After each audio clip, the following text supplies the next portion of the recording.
Nothing's changed. They're not going to have a ceasefire, except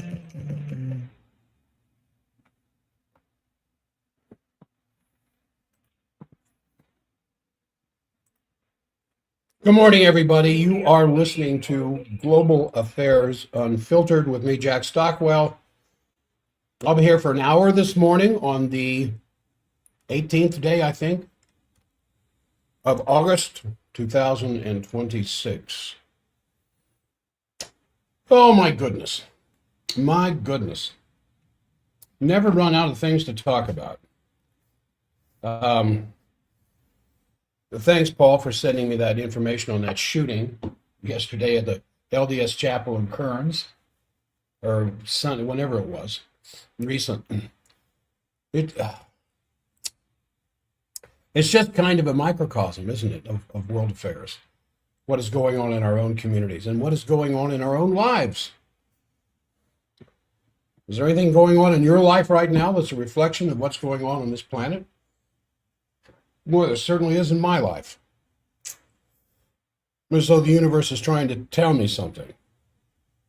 Anyway, let me go on with telling you something that just came out from I believe a reliable source. Yesterday, former U.S. Congresswoman Marjorie Taylor Greene called out the White House for its plans to use nuclear weapons on Iran. Now listen to this. In the first 26 hours after she posted this, her post had garnered over 5.3 million views and a wide array of Russian media quoting it at length. And her full post, I'm going to read the full post because this is right out of a movie somewhere. Her full post said this: they are discussing using nuclear weapons on Iran in strategy meetings. Yes, you read that correctly. It's real. I'm not speculating. I know, and it's pure evil. It continues. The last time a nuclear weapon was used was August 6th and 9th of 1945 on two cities in Japan, Hiroshima and Nagasaki, immediately killing 110,000 people, vaporizing people at ground zero, and total deaths reached 214,000 by the end of the year from severe burns and trauma. But the extreme suffering continued for the Japanese people from radiation sickness, skyrocketing cancer rates, and generational birth defects, not to mention wiping out all means of their economy. And the suffering was so great that all humanity vowed never again. It continues. Trump and his administration were told by our own intelligence that Iran was nowhere near creating a nuclear weapon. Then Israel said the same line is repeated for decades. Iran is only weeks, thought I had to sneeze there. Iran is only weeks away. You hear that all the time. Netanyahu's one of Netanyahu's famous statements. In 2 weeks, in 3 weeks. Only weeks away. Iran's only weeks away. So we bombed them anyway, even though our own intelligence told us they had no intentions of building a nuclear weapon. So I'm going back to MTG and her quote. So we bombed anyways, killing their leaders and killed innocent little children in a school. And Iran has controlled the Strait of Hormuz ever since and has punished the region for their part in it. And now our government is the one actually discussing lowering the nuclear threshold in order to use nuclear weapons against Iran, even though Trump's claim that he has won the war about like 40 times now and says the U.S. controls the Strait of Hormuz. Trump promised no more foreign wars, but may actually be the one who delivers a nuclear holocaust that would likely drag the entire world into major conflict, economic depression, and mass human suffering we've never seen in our lifetimes and maybe throughout history. People need to speak out and boldly stop this insanity. America is not untouchable, And if and when that happens, everyone, and I do mean everyone, will all hold all of those in leadership right now fully responsible for the rest of human history. Do not use nuclear weapons. Stop this war now. End quote. So today she followed up a short note saying, Iran cannot have a nuclear weapon. Fine, no argument. But I demand America not use nuclear weapons. The president and his secretary of war must address this issue and promise the American people they won't do it. Never again. Remember? Well, as of this morning, the White House spokesperson Davis Ingle hurled insults at Green, as one might expect, but he omitted any denial of her charge of the discussions of the use of nuclear weapons. All he did was attack her character. He didn't say that she was wrong. He said Marjorie Quitter Green has no idea what she's talking about. The former congresswoman disgracefully quit on her constituents during the middle of her term and wants to pretend like she has some insight into the president's thinking. She is completely out of the loop and should quit spreading fake news.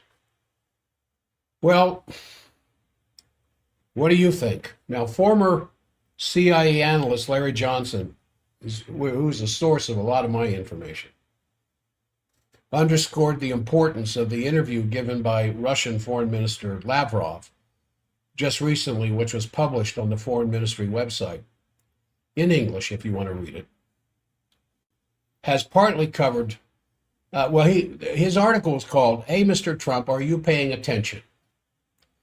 Now, Johnson stresses the dissonance between Lavrov's expressed willingness to negotiate or meet with Kushner and Witkoff, should they come to Moscow, and the steadfast refusal of Russia to freeze the conflict. So Lavrov, when he was asked by the journalists how to fight adversaries who were so dishonest, he said, we are not going to sink to their level, of course referring to our administration, especially Lavrov and Witkoff.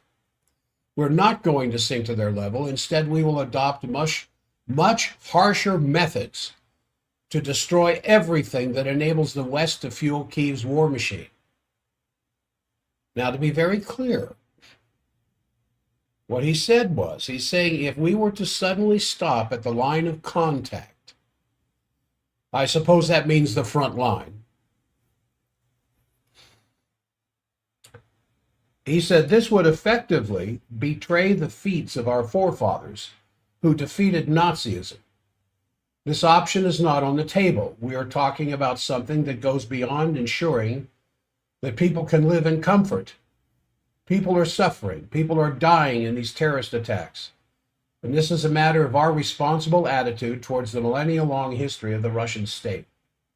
Then Larry Johnson said, as a result, along with what Lavrov is saying, he said, for Washington, the interview should be a rousing wake-up call.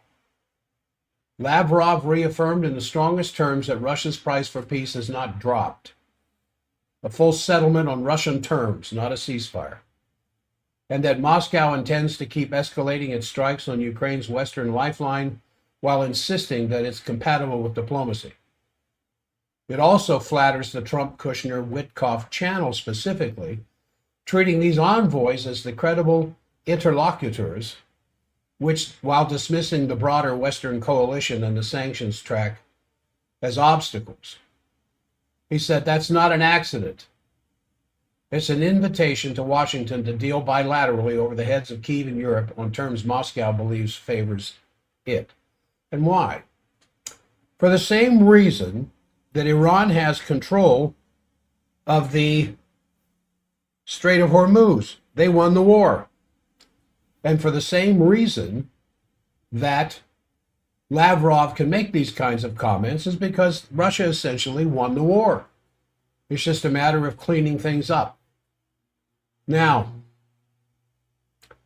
you're familiar with the Board of Peace that Trump put together to create peace in Gaza. Well, the team of Tony Blair and Jared Kushner and the head of the Board of Peace, Nikolaev Mladenov, went into their meeting yesterday with Israeli Prime Minister Netanyahu loaded with blanks in their gun, and of course came out 3 hours later hitting nothing. The Guardian said this. An Israeli official said there had been no breakthrough in the meeting. Netanyahu has made it clear the IDF is not going to withdraw and would continue to carry out operations in Gaza. Haaretz reported that the U.S. agreed that Netanyahu could continue striking Gaza. That's what the Board of Peace has generated. Now, what the Board of Peace released was a very interesting, bizarre statement that the meeting was lengthy, it was in-depth, it was very productive, and we agreed with the PM on the path forward. They said the Israelis are going to give this a chance. Now, it's up to Hamas to show it truly intends to comply.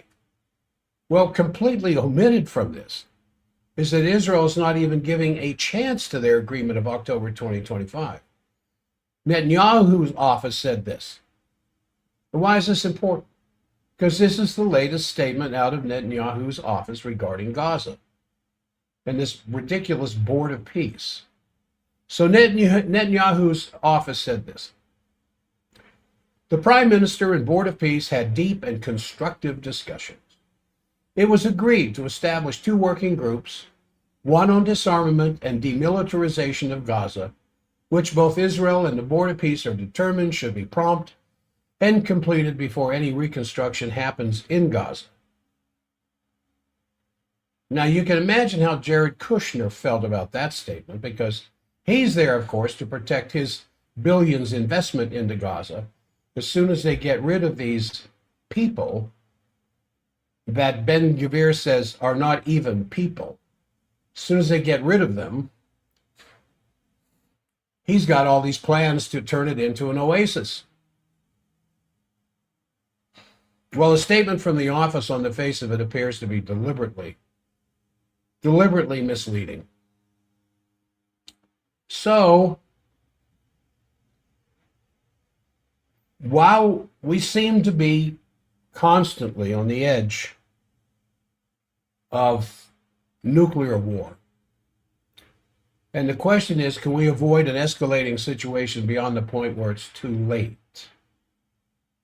And if you review where I mentioned it, the recent warnings from Narishkin, who's head of the Russian SVR, Foreign Intelligence Agency, saying that the world is at the most fragile moment since World War II. Then the Undersecretary for Policy in the Pentagon, Eldridge Colby, that I was quoting last week, basically saying that the use of tactical nuclear warheads is not out of the question. Combined with this very ominous statement by Marjorie Taylor Greene that I just quoted over the weekend, where she basically said they are discussing using nuclear weapons on Iran in strategy meetings. She says, I'm not speculating, I know, and it's pure evil. Is she telling the truth? Or not? I think she's telling what she was told. Now, was the leak the truth? Is this administration, in their secret meetings in the White House, discussing the use of nukes against Iran?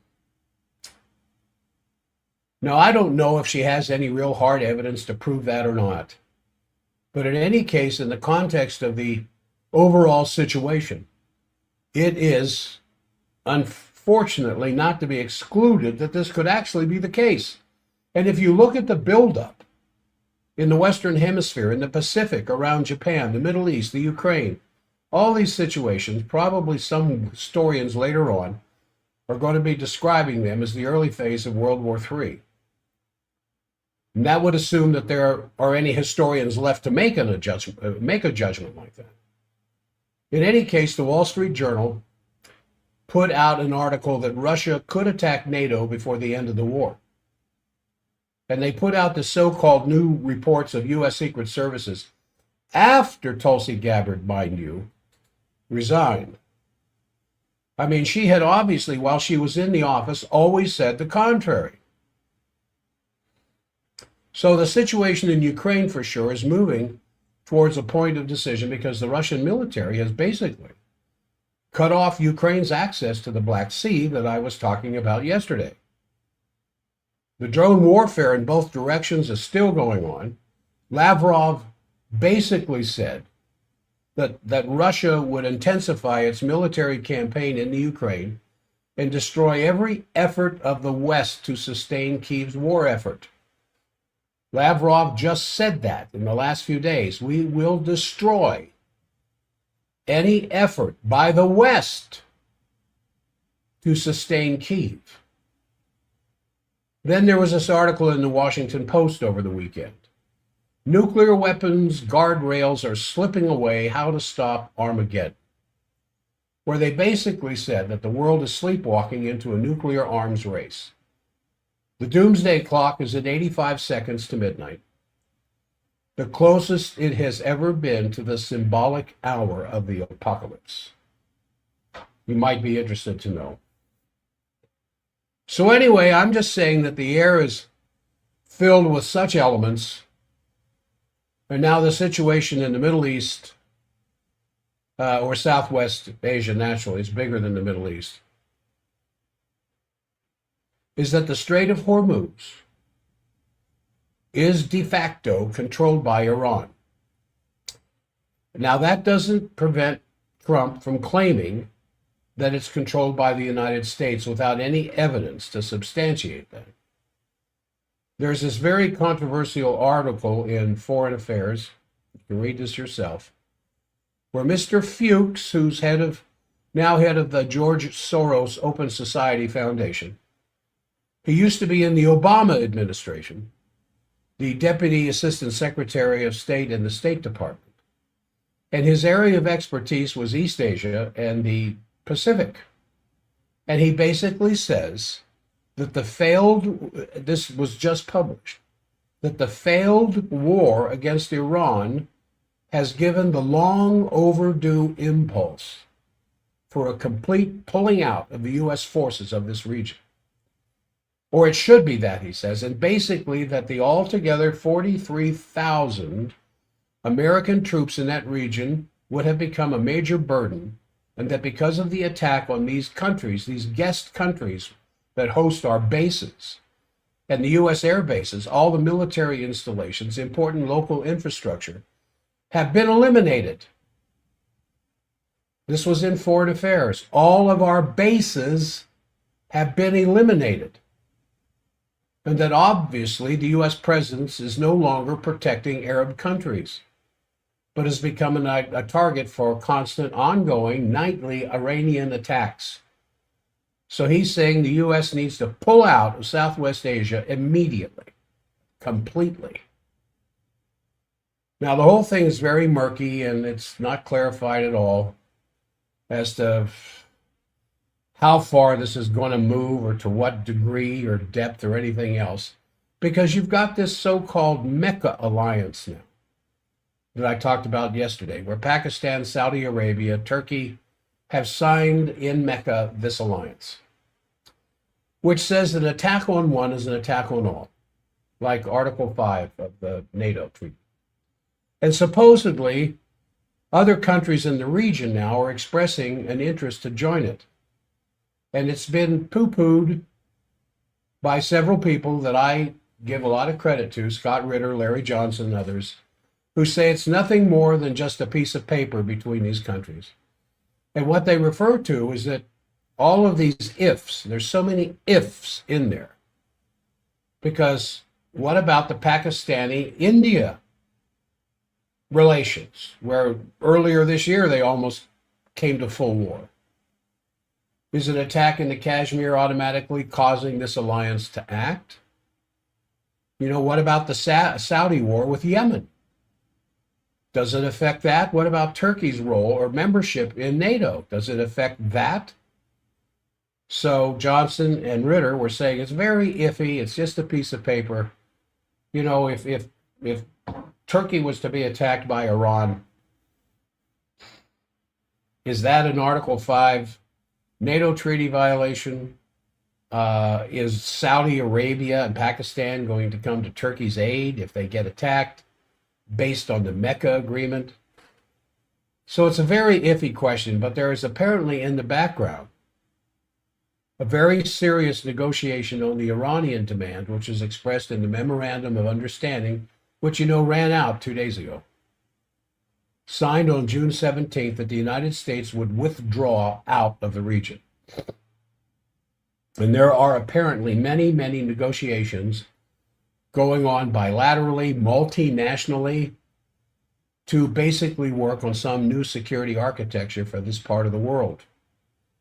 And obviously, Russia is looking at this with great interest. Then you have this untenable situation of the USS Lincoln, where there was this huge uproar in social media. I'm sure you've seen it, where everybody and his uncle was commenting on the absolutely unbelievable situation that exists on that carrier. Basically, no good food, no functioning showers, no functioning toilets. And apparently this was all escalated because of a massive Iranian attack on a U.S. base in Bahrain, which was the headquarters of the Fifth Fleet, which had been the key logistics center for that particular ship and others. And obviously the effort to instead use the Diego Garcia, the British base that's 2,200 miles away, that doesn't look so good. So apparently the USS George Washington is already on its way to the region to take the place of the USS Abraham Lincoln. Then in the context, this discussion, as I mentioned earlier, of Elbridge Colby and now Marjorie Taylor Greene, warning that she has knowledge about the use of tactical weapons against Iran. So it's all on the edge. Is the United States contemplating what is discussed by Fuchs in Foreign Affairs for the U.S. forces to fully pull out of the region?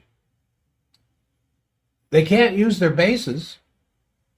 They're being based now from aircraft carriers and battleships because the bases have been destroyed. I think there's 8 of them. And to one degree or another, they've been destroyed. And not just once. Iran has hit them several times, taking out the hangars, taking out the runways, taking out the defense batteries. Remember, one of the first things that Iran did in the opening moments of this war, back at the beginning of March, was to take out that massive multi-billion-dollar radar facility that not only could see over the horizon, but was the center of the web that controlled radar all over the entire Southwest Asia. So these meetings, apparently, that MTG is talking about, discussing the chance of tactical nukes against Iran, and of course, it wouldn't be the dense population centers. It would be the nuclear facility sites.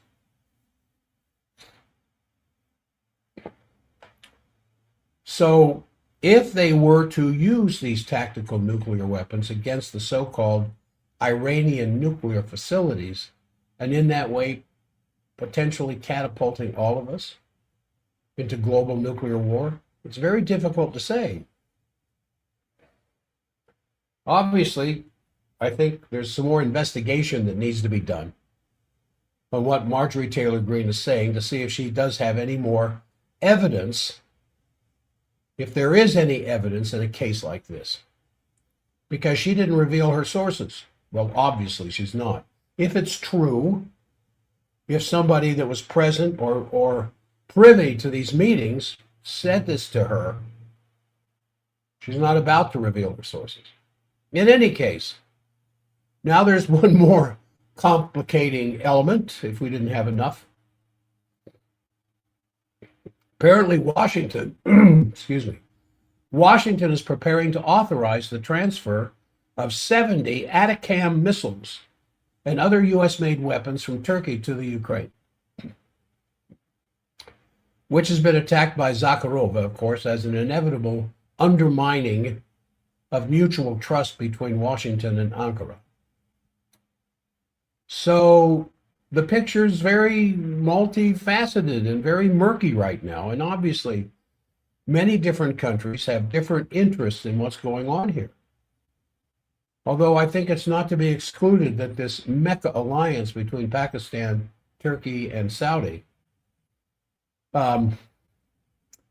which basically started off to not position themselves clearly against Iran or against Israel, might actually become the basis of some new architecture, because it's supposed to defend them from Israel and from Iran.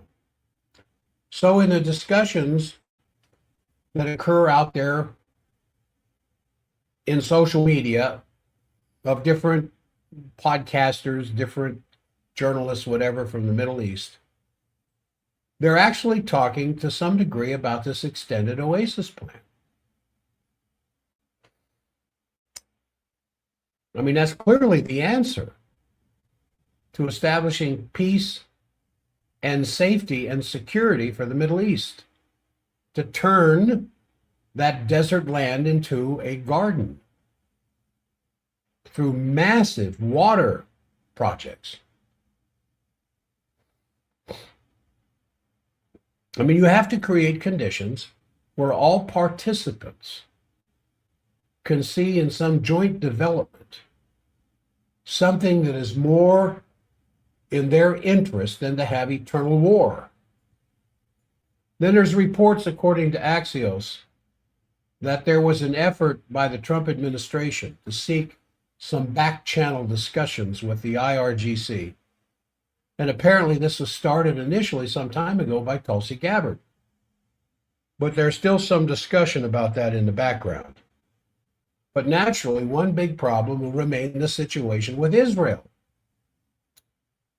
where the statement that I quoted extensively yesterday, reported in several news outlets now, I haven't seen it in any American sources, where Ben-Gvir, the defense minister, said that more than 30 to 40 Gazans should be killed every night because they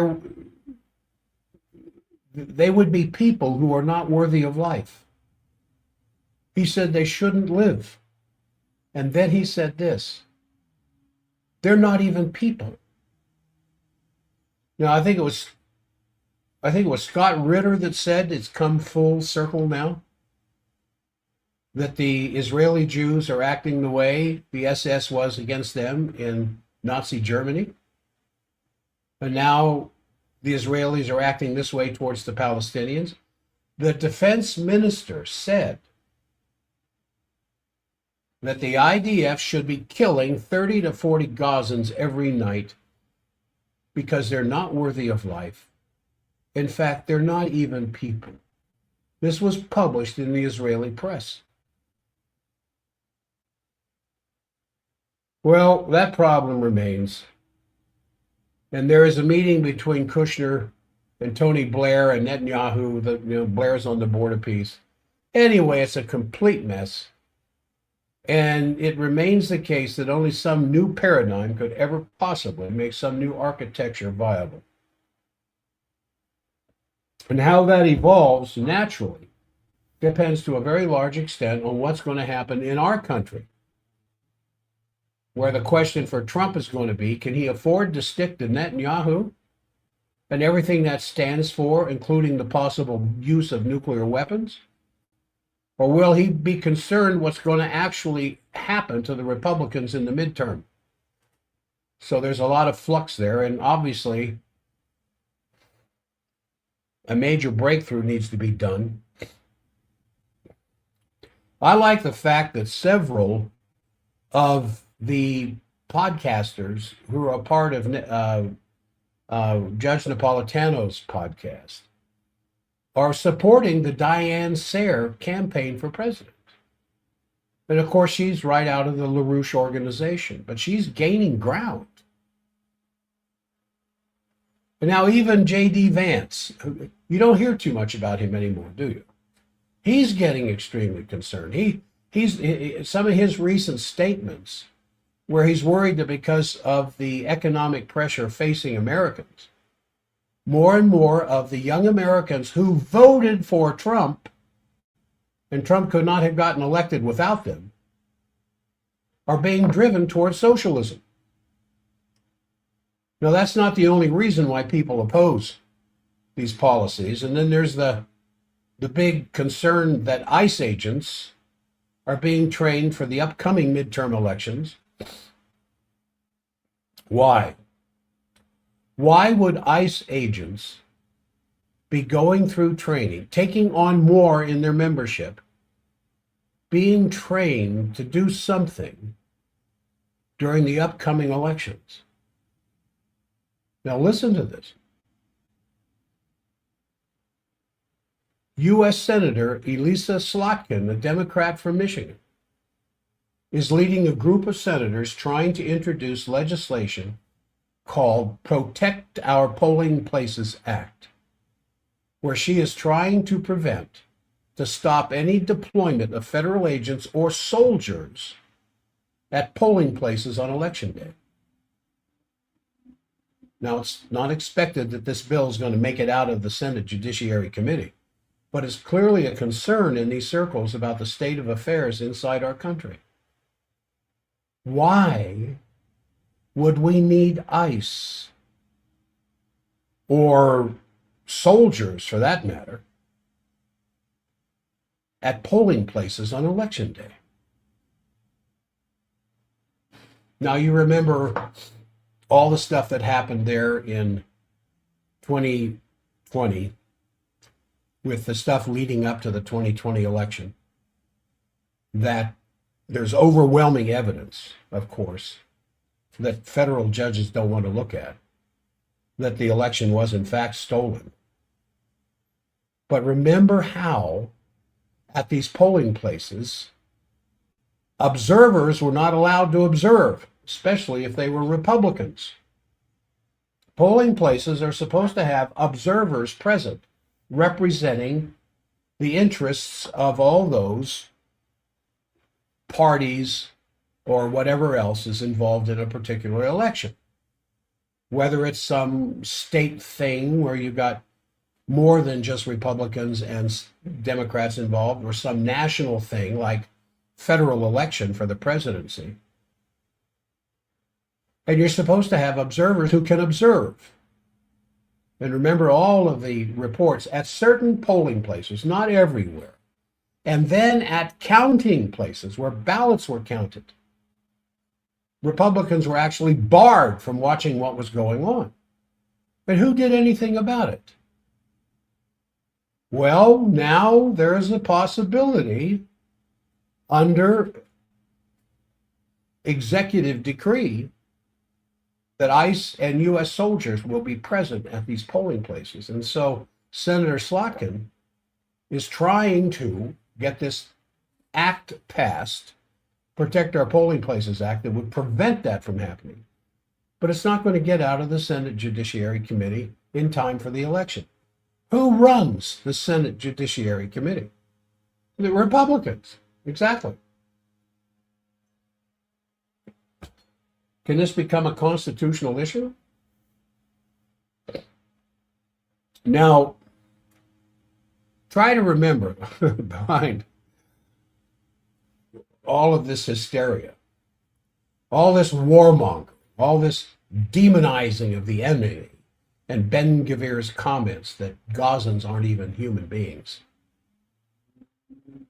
is the fact that the financial system of the transatlantic system, London, Wall Street, Washington, is bankrupt.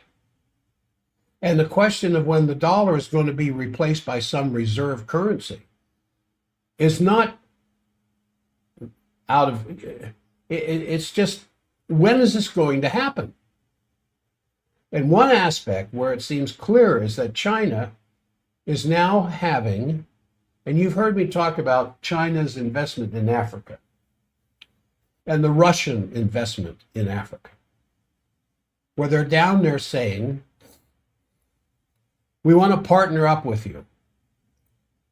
We're going to build all these incredible infrastructure projects, huge water projects, energy projects, highways, schools, hospitals, airports.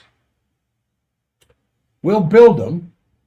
We just want to be able to do business with you in these locations. So China has announced a zero tariff policy for 53 African nations, basically working to have local currency settlements with basically all the African countries to have zero tariff markets for African goods, paired up with the Chinese bank-backed trade finance of localized industrial parks and export processing. Meaning what? The Export-Import Bank is providing targeted trade finance to help these African countries get on their feet and start producing stuff that they can sell in China with zero tariff. Now, who would balk at that? And isn't this what happened to this 50% tariff Trump was imposing on Canada? Because Canada didn't want to become part of the United States. I haven't heard if that got dropped or if that's in effect or what. Poor Canada. And then the fact that the U.S. has sold off euros, your American Treasury, the U.S. Treasury, has invested in euros. Why? Well, it's a better return than dollars. The U.S. has sold off euros to sustain the Japanese currency, while previously informing the Europeans that wasn't going to happen. Obviously has hit a nerve. The Europeans regard this as a hostile move, and according to the Financial Times, some senior European central bank officials view the U.S. decision to use euros in its trade as an unprecedented breach of long-standing cooperation between the Western monetary authorities. That the U.S. dollar would remain the international trading medium. And what is probably behind this is the effort to try to prop up the yen, trying to prevent Japan from selling its U.S. treasuries, which could obviously provoke a run on U.S. bonds. I talked about that a little bit yesterday. So you can see how fragile this entire situation is in the background. Because it was Doug McGregor some time ago predicting that if the bond rate ever reached 5%, and it's now over 5%, that would be the end, because there's no way in the world the U.S. would have enough money to pay the 5% interest on bonds down the road. Now, something else kind of interesting to lift your eyes up to the stars. I found this interesting. I wanted to share it with you. It always helps to get a more comprehensive view. I mean, we are so insignificant, this planet and everything else, compared to the immensity of the universe. But the James Webb Space Telescope just announced some new findings. That this telescope can look back practically until the so-called Big Bang, which personally I don't believe in, but almost to the Big Bang, 13.7 billion years ago. And naturally the question is, was there really a Big Bang, or was there something else? Because according to Avicenna, the universe is eternal, and in that case, the Big Bang would not be an explanation of the events of which they just described, they just discovered. And it's, according to an article in Nature magazine that just came out, a new form of celestial object, a black hole star, an absolutely unique phenomenon. It's an enormously big black hole surrounded by layers and layers of clouds of hot gas which glow extremely brightly, too bright to have been generated by a nuclear fusion. So the black hole is 100,000 times as massive as our sun. It's wrapped in this thick, star-like cocoon of hydrogen gas that's as large as the solar system. And this really stretches the imagination, and it just shows you that we're not quite yet at the end of history. We haven't even scratched the beginning of all the secrets of the universe in which we live. And when I read that we have only mapped 5% of the ocean, all the oceans, the ocean bottoms, 5%, and all these little weirdo things start showing up from time to time, coming out of the ocean, I think there's an awful lot yet more to discover. So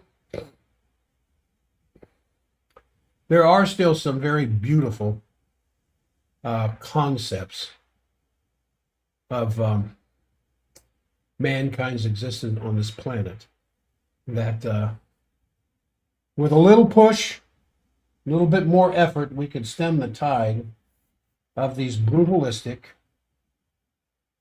Jewish billionaire oligarchs, Zionist Jewish billionaire oligarchs who are in control of what's going on. And if they do, in fact, have control of the White House,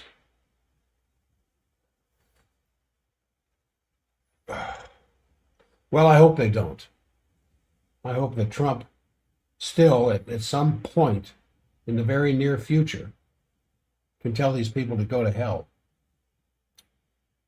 All right, so now Trump is threatening to bomb the U.S. ally Oman over the Iran-Oman Hormuz deal. Iran's foreign affairs spokesperson announced yesterday that Iran and Oman have reached an understanding regarding the map of the transit route through the Strait of Hormuz. Remember, that strait is only, was it 21?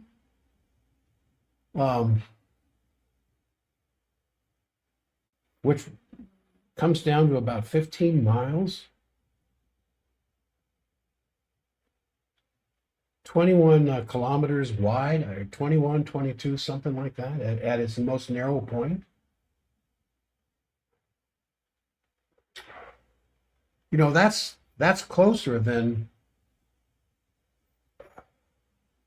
say, the point of the mountain to downtown Salt Lake City. I think is less than 21 kilometers. One side can see the other side. I mean, it's that close. So when asked by Fox News about this foreign affairs spokesperson, Esmail Baghaei, on the 60th and the last day of the Memorandum of Understanding's existence that was signed by Iran and President Trump. President Trump signed that memorandum. President Trump didn't seem too happy about that prospect, that the Strait would go on being controlled by Oman and Iran, even though President Trump says we control it. And despite the fact that he signed this, which called for Iran and Oman to work out some cooperative way to manage the strait, he just said, if Oman gets in the way, we will bomb the S out of them. Now, while Washington has been privately pressuring Oman, supposedly who's been a long-term ally of the United States, not to agree to co-manage the strait that they share with Iran, Trump said that quiet part out loud. Otherwise, it was a typical morning of mixed signals coming from him as he explained, I think it's most appropriate for me to stay out of Israeli elections, but I may endorse somebody.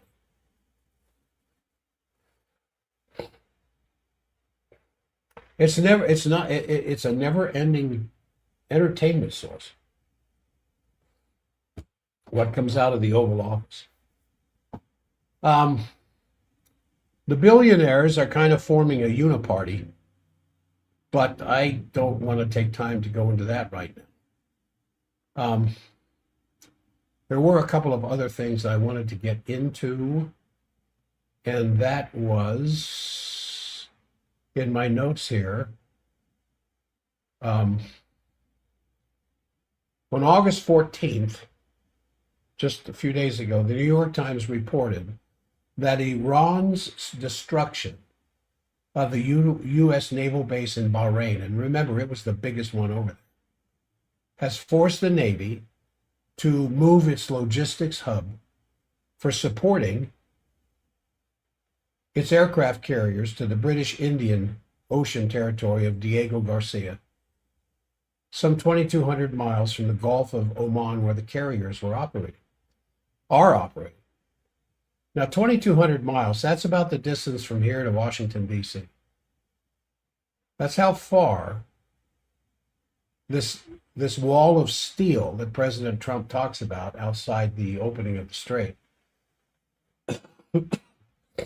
is now having to move, some of it anyway, to Diego Garcia, because there's no place to go, because all of the naval ports in the Persian Gulf, all the way up through Karg Island and higher than that, have been destroyed.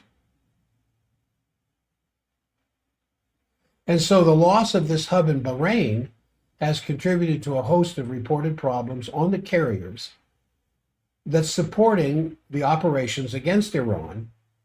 And the Democratic senators now are raising their voice about Lincoln's 5,000 sailors and their nearly 9-month deployment. Now, if I remember correctly, usually the maximum time for deployment is 6 months. But they don't have a place to land. I suppose I should say dock. And the physical effects of the loss of this Bahrain hub seems to be a topic of news missing in Western media. And it would include vast increases in the time and the costs of getting supplies to surface ships operating in sea in support of the U.S. operations against Iran. Now, you have heard these terrible logistic reports regarding the aircraft carriers. What about the battleships? What about the submarines? And in denial of the Persian Gulf bases where our ships can land, because they're not about, it's not whether it's safe to go through the Strait of Hormuz. There's no place to go because the ports have been destroyed by Iran. So it means the Navy can't purchase supplies from the local economies. The local economies, depending on the American Navy being there, buying their material. And since Diego Garcia has no economy in and of itself, it's just a British seaport. That emphatically includes jet fuel as well as other commodities needed aboard these ships, including food. And the logistics complications caused by the Iranian missile attacks on the U.S. bases in the region likely affect not only the Abraham Lincoln, but the George H.W. Bush, and about 11 guided missile destroyers that are deployed in the region with the two carriers.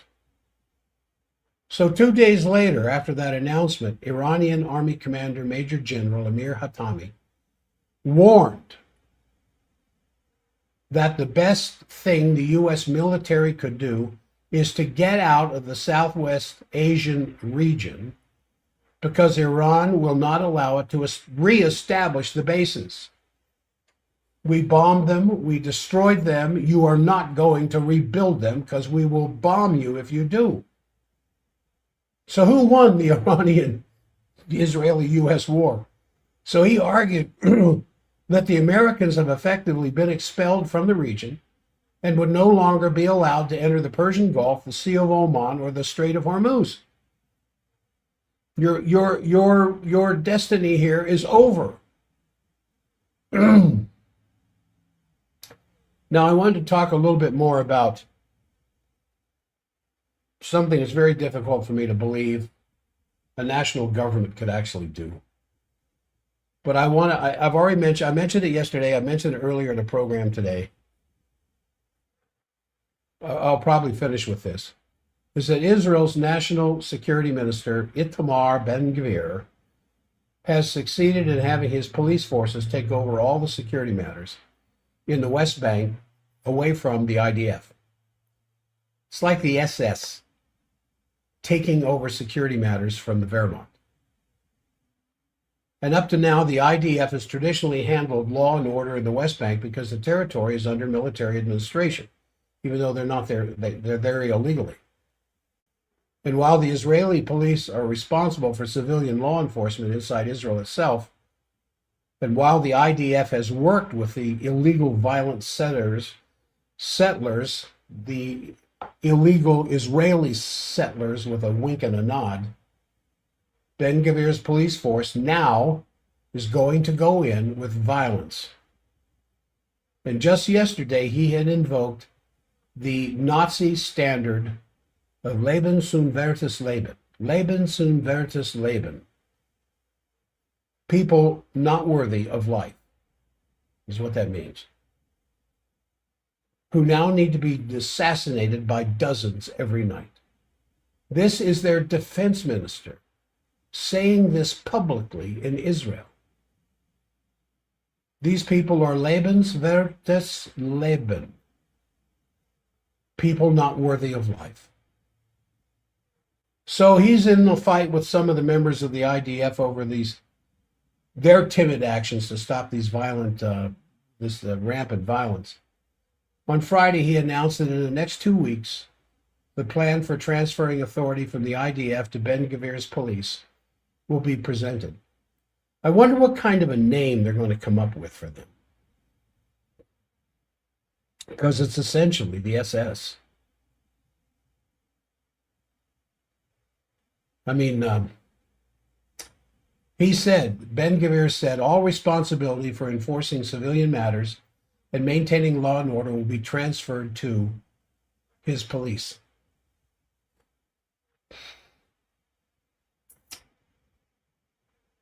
Now, if that isn't crazy enough, I got one more thing I got time to talk about. You know, there's a very large Palestinian prison in Israel for Palestinians. Thousands of them are in there. And Israel's crocodile lady, Idit Silman, who is trying to facilitate the scheme of National Security Minister Ben-Gvir for a moat filled with crocodiles to surround the Palestinian prisoners. This is in the Israeli press. I think they have more freedom of the press than we have in this country. You print something in American press they don't like, the power of the oligarchs will go to that newspaper. You don't fire that journalist right now, we will buy your newspaper and fire the whole bunch of you. Now that's power. So her plan to surround the Palestinian prisoner with a moat full of crocodiles. I mean, how do you feed them in the meantime? With these 30 to 40 Gazans every night that Ben-Gvir say are not worthy of life because they're not human? Well, it's run into opposition. Stillman, who was key to Ben-Gvir's accession to the cabinet in 2022, was rewarded then with the post of Environmental Protection Minister. And so last month, she reclassified crocodiles from wild animals to a cultivated wild animal so that they could be deployed in Ben-Gvir's prison plan. Now, 35 of Israel's senior academics in zoology, ecology, biology said that Silman's stand contradicts the professional opinions of experts within her own ministry and called her to get rid of this crocodile ruling. They said this: "We feel a deep sense of shock at the horrifying notion that wild animals would be used as a tool for intimidation in the state of Israel in the year 2026. The question of those prisoners is irrelevant. The question is, who are we? And who do we want to be? And how do we want to be perceived by ourselves in the world? So her previous claim to fame in 2022 in the Knesset, she resigned from the governing coalition of Naftali Bennett, bringing it down, of course. Bennett suffered from that because Bennett claimed that Silman had been persecuted for months by supporters of Netanyahu at the most horrific level until she broke and left the coalition. So, I mean, this is crazy. So her action allowed Netanyahu to come back into power with his deal with Ben-Gvir and Smotrich.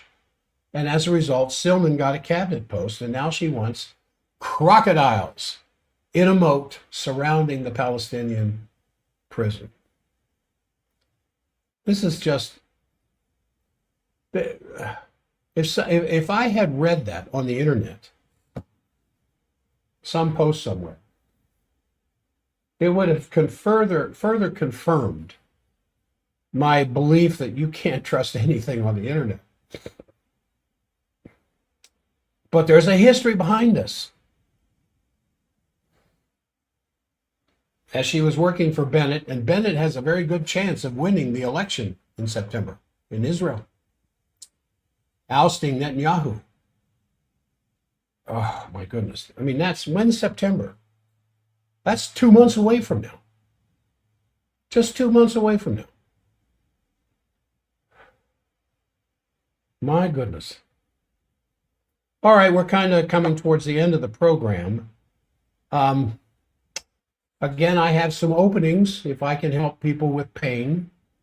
There is this fellow I've been taking care of with 20 years of on-again, off-again sciatic pain. Sciatic pain, the sciatic nerve is the biggest nerve in your body. It's as big as your middle finger. And it comes out of several nerve roots in what's called the lumbosacral plexus, the lumbar spine and the sacrum. And even though the sacrum are all these bones that are all solid, they don't move independently, they still have nerves coming out of each one of these openings. And all those nerves end up forming what becomes the sciatic nerve, which is the major nerve of the leg. The front of your leg, the quadriceps down to your knee, are controlled by a nerve called the femoral nerve. But the sciatic goes down the back of your leg where your hamstrings are. And then everything from the knee down, front and back, down to your toes. And if you've ever had sciatica, you know what I'm talking about. It's a terrible, debilitating pain. And so he has had this for more than 3 decades, on again, off again. And every time it comes back to plague him, he's kind of laid up for a week or two, doing physical therapy and some other things that do not have any lasting effect. And so he told me yesterday, he said, "I think you did it, Dr. Jack. I haven't even the slightest instance of pain. And I have free movement, and I can get out of my bed under my own control in the morning instead of having to try several little different movements, rolling over on my stomach, coming down on my knees, and then standing up on my feet from my knees to get out of bed without that pain knocking me to the floor." So whether we're dealing with headaches and migraines or whether we're dealing with low back pain and sciatica, both of them are pretty well controlled and caused by the same influence, the misalignment of the spine. Once that misalignment is corrected, the stuff goes away and stays away, until you bang yourself up again. So you have to make an appointment for me to see you. 801-523-1890. 801-523-1890. We talk for several minutes. If it looks like we can help and you want me to, we will. If it looks like it's something outside of my scope, and that occasionally happens, I usually can refer you in a direction that will help you take care of your problems. 801-523-1890. So I'm going to stop the recording at K-Talk, and I'm going to say goodbye to those on the stream. Thank you for being a part of the show. If there's anybody you think can be benefited by the program, Feel free to share it. If you can like and subscribe, give a thumbs up. It helps the numbers. And I will be back tomorrow with a health program. And I'm going to be talking about mass malnutrition, where all this sickness and disease in our country is coming from, and what can be done about it. And I'm going to talk about that tomorrow. I think you will enjoy that. So I'm going to say goodbye to K-Talk. We'll say goodbye to the stream first. Thank you all once again for being a part of the program.